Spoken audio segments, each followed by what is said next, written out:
자, 교과서를 픽업할게요. 교과서 76쪽.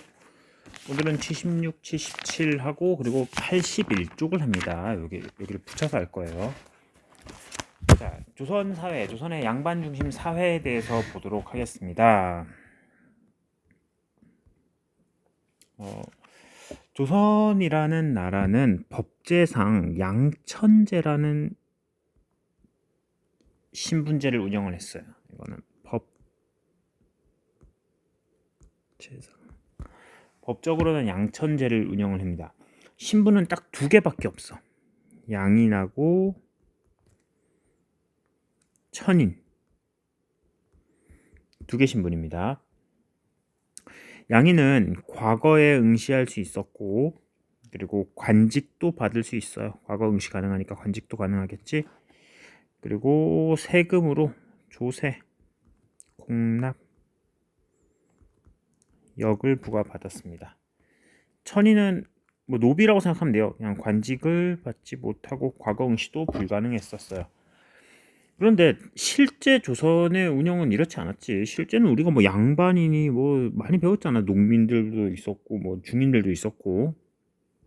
실제 운영은 반상제로 운영을 됩니다. 자, 법적으로는 신분이 양인 천인밖에 없어. 양반은 신분이 아닙니다. 실제로는. 법적으로는. 하지만 실제로는 양반이란 신분이 존재를 했었죠. 반상제는 양반, 중인, 상민으로 양인을 나눴습니다. 다시. 자, 양반이라는 거는 원래는 신분이 아닙니다. 본래는 문무관료예요.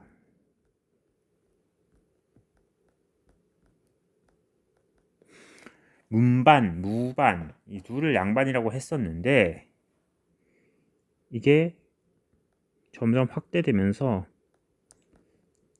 전현직 관료, 은퇴한 관료들도 양반으로 쳐줍니다. 원래는 양반이 아닌데 그런 개념이. 그리고 그 가문도, 그 집안 사람들도 관료가 아님에도 양반으로 쳐주죠. 양반은 높은 경제력을 갖고 있습니다. 경제력이 있고 군역 면제의 특권을 받았다.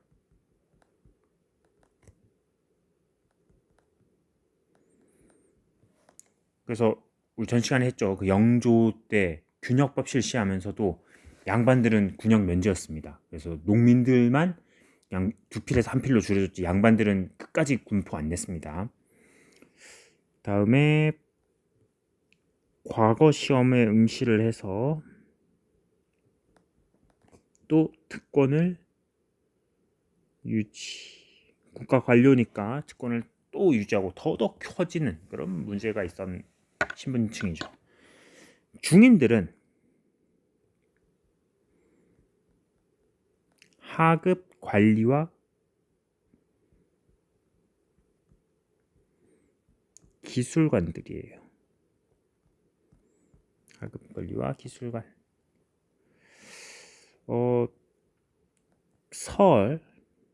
서얼은 서자하고 얼자인데 아빠가 양반이고 엄마가 평민이면 서자, 아빠가 양반이고 엄마가 천민이면은 뭐 노비나 이러면은 얼자라고 해요. 홍길동이 대표적인 서자 출신이죠. 서울 출신 인물로 아버지를 아버지라 부르지 못하고 형을 형이라 부르지 못하는 뭐 그런 차별을 받았습니다. 서얼 또는 지방 향리들. 그러니까 중위는 지배층은 지배층인데 좀 애매한 지배층이죠. 이렇게 양반들처럼 뭐 유교 공부를 한다던가 뭐 그런 이런 국가 정책을 운영할 정도까지 못하고 그냥 실무를 담당하는 그런 지배층들입니다. 전문 기술가,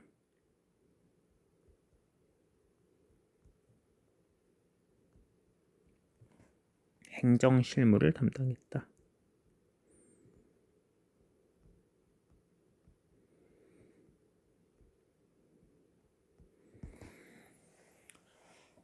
상민은 그냥 일반 백성들입니다. 농업, 상업 등 생산 활동에 종사합니다.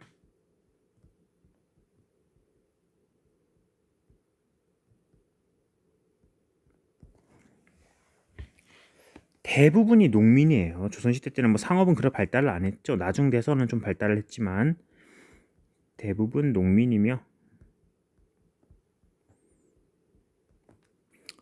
조선의 그 세금을 주로 담당했죠. 조세, 공납력을 부담했다. 이들은 법적으로는 과거응시가 될까요? 안 될까요? 되지? 여기 양인들은 다 할 수 있잖아. 과거응시 가능. 근데 실제로는 뭐 그렇게 응시를 많이 못합니다. 뭐 농민들 농사짓기 이런 거에 바쁘니까 실제로는 과거응시는 좀 못했죠. 천민들은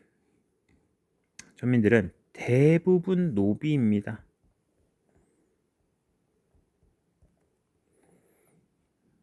이들은 매매나 증여, 상속의 대상이 되었어요. 사람임에도 불구하고 인권이라고는 없었죠. 그래서 공노비 또는 뭐 사노비, 공노비는 국가에 소속된 노비, 사노비는 개개인의 노비.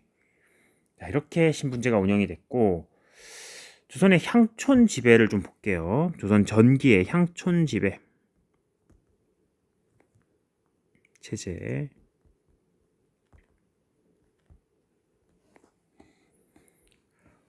지방관 수령이 있으면은 이거 앞에서 잠깐 언급을 했었는데 사또예요. 수령은 이 사람이 있으면은 향리가 이를 보좌합니다. 실무를 통해서 보좌를 하고 사족은 지방의 양반들이죠. 이들의 모임을 유향소라고 한다고 했습니다. 각 지방의 그 명망 있는 유력가들, 양반들, 유향소인데 이들이 향리를 감찰합니다. 향리가 비리를 저지르지 않는지 감찰하고 수령을 보좌하는 이런 식으로 운영이 됐습니다. 사족들은 각 지역에서 향회라는 자기들의 모임을 만들어요. 자신들의 모임입니다. 향회 조직. 그리고 거기 들어오는 명단, 향안이라는 명단을 작성해서 향회에 가입을 할 수 있었어요. 이들은 16세기에 향약과 서원을 보급을 통해서 세력을 키워나갔고 사림들이 주가 되는 거죠. 향촌 지배 체제를 강화시켜 나갑니다. 그러니까 각 향촌에 이 양반 세력들, 이 사족 세력들이 중심이 되어서 향촌을 운영을 했다는 거죠. 향촌 지배 체제. 이게 조선 전기의 이야기고 이번에는 후기 이야기를 좀 해볼게요. 신분 질서의 동요입니다.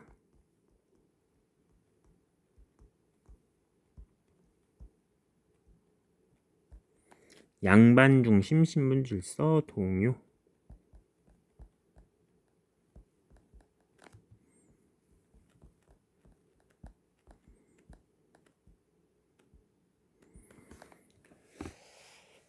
먼저 양반부터 이제 각 신분들이 어떻게 변화하나 좀 볼게요. 양반은 어떻게 바뀌었느냐? 조선 후기 들어가면서 붕당 정치가 엄청나게 변질이 되죠. 붕당 정치의 변화. 그래서 뭐 동인 서인 남인 막 싸우는데 처음에는 상대당을 인정했다면 이제는 상대당을 인정 안 하고 그냥 상대를 완전 다 죽이려고 하고 뭐 그런 식으로 바뀌었다고 했죠. 또 세도 정치의 모순.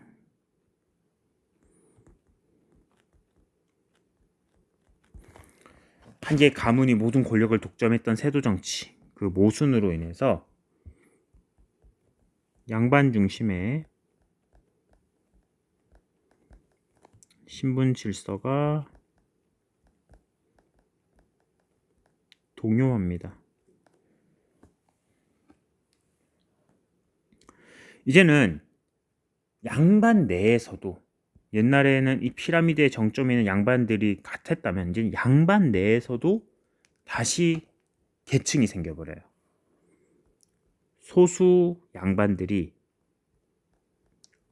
권력을 독점하니 이들을 권반이라고 하고 그나마 그 중앙에서는 밀려났지만 향촌에서 겨우겨우 위세를 유지하는 이런 사람들은 향반.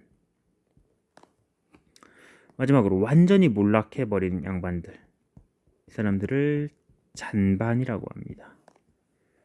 양반도 이제는 같은 양반이 아니에요. 양반 내에서도 레벨이 달라졌습니다. 두 번째, 서얼. 서얼은 차별을 받잖아. 홍길동 보면 엄청 차별을 받죠. 그래서 계속해서 차별 철폐를 시도해요. 서울 차별하지 말라. 우리도 관직 진출을 허용해 달라. 결국엔 그 서울 호통이 이루어지면서 관직에 진출한다던가 납속 등 돈을 내는 이런 방법 등으로 납속 등으로 자신들의 지위를 상승시키기도 하였다. 상민.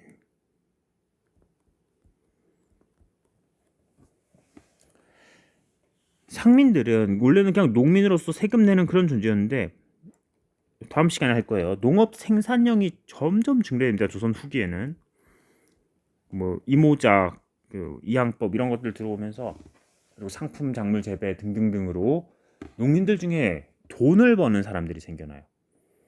농업 생산 증대 그리고 상품 화폐 경제 발달.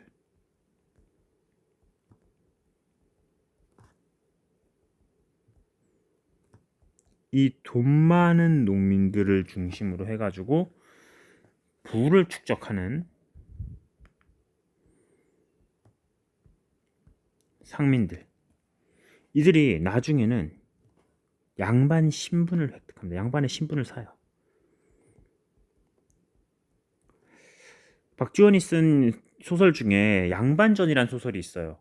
거기에 보면은 그 동네 부자가 돈이 많아서 몰락한 이 잔반 양반한테서 양반 신분을 사는 이야기가 나옵니다. 부를 축적한 상민들은 양반 신분을 산다면 대다수의 농민은 몰락합니다. 왜냐? 옛날에는 이 땅이 이만큼 있으면은 4명이 농사를 지을 수 있는 땅이었는데 이제는 한 사람이 농사를 지어. 그럼 나머지 3명은 자기 땅이 없는 거지 이제. 이 사람들은 여기에 이 사람의 땅을 빌려서 농사를 짓는 소작농이 되는 거죠. 또는 농촌을 떠나서 도시로 간다던가 뭐 그런 변화들. 많은 농민이 몰락해요. 농촌을 떠나 임노동자가 되거나 또는 칼을 들고 도적이 되기도 해요. 먹고 살기 힘드니까. 노비의 경우 신분 해방이 점점 가속화됩니다.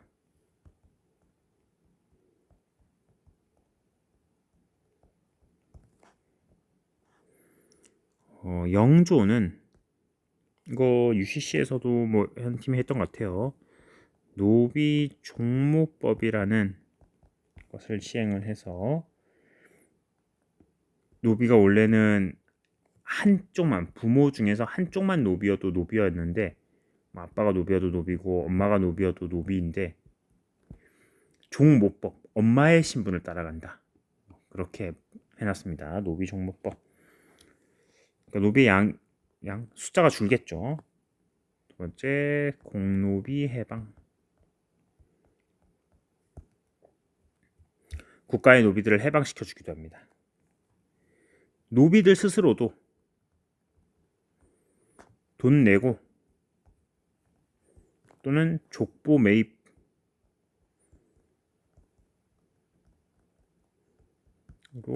신분을 해방했다.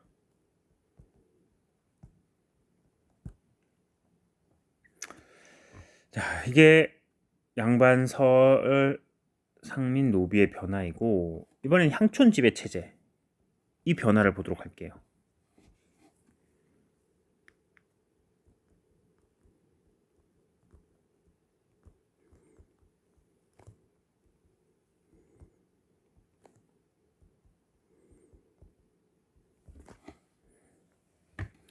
더 이상 사족들은 지방의 중심이 아닙니다. 사족의 영향력이 감소해요. 왜 그런고 하니, 새로 등장한 분홍들이 등장했거든. 아까 얘기했죠. 여기 부축적했던 상민들, 이 사람들이 양반 신분을 획득했잖아요. 여기서 이들이 향회로 진출을 하는 거야. 이들을 신향이라고 합니다. 그리고 기존의 사족들, 이들을 구향이라고 해요. 그 둘이서 향회의 주도권을 놓고서 향전을 벌입니다. 서로 막 싸워요. 그때 수령은 누구 편을 들으냐? 신향의 편을 들어요. 왜? 구향들은 수령을 견제했었잖아. 그동안 수백 년 동안. 수령은 이들에게 견제를 받았었는데, 이제 신향이 등장해서 이들을 지원하면서 반대로 구향을 견제하고자 하는 거죠. 그러면서 수령의 힘은 점점 강해집니다. 신향과 수령의 힘을 합치면서 구향이 약해지는 거죠.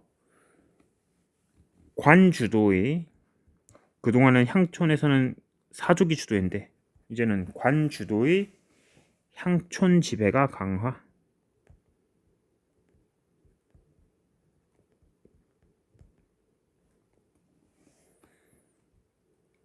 향회는 이제 수령을 견제하는 게 아니라 수령의 자문기구, 수령이 필요할 때마다 그 응답해주는 기구로 전락해버려요. 이게 바로 세도 정치에 수탈이 있었던 배경이 됩니다. 세도 정치에 뭐 삼정에 문란해서 전정, 군정, 황국에 문란했었지. 근데 그런 게 옛날 사족들이 있을 때면은 그 정도까지는 못 갔을 겁니다. 근데 수령이 자기 마음대로 해도, 향리하고 수령하고 짜고 마음대로 해도 견제할 세력이 없는 거야. 이게 바로 그 조선 후기의 지방제도 변화 때문에 나타난 폐단 중에 하나일 겁니다. 자, 여기까지 하고 교과서를 볼게요.